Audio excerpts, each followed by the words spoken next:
Hi, I'm Eric Schoenfeld.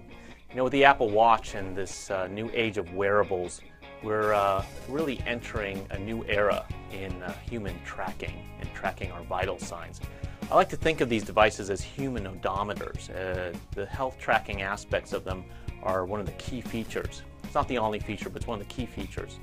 And it's got a lot of implications for all sorts of new businesses and even privacy, of course, as people start wearing these devices. So I wrote about human odometers here on Medium, and you can click through. This is an interactive touchcast, so you can read the article yourself.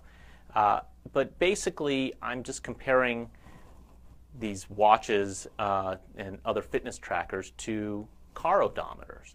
And I got the idea from this article on the end of asymmetric information by two economists, where they talk about the history of odometers and how it created a market for used cars.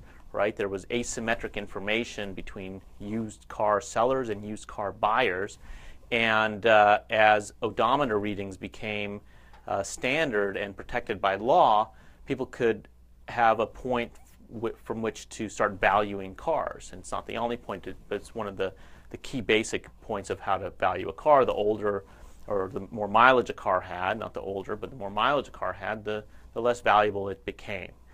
So what does this have to do with the Apple smartwatch and other fitness trackers? Well, think about all the data that's being collected from these fitness trackers. What if you were an insurance company? You could use this information to lower premiums or to offer maybe different set of benefits.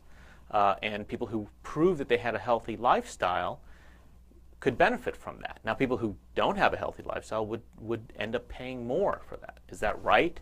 Is that wrong?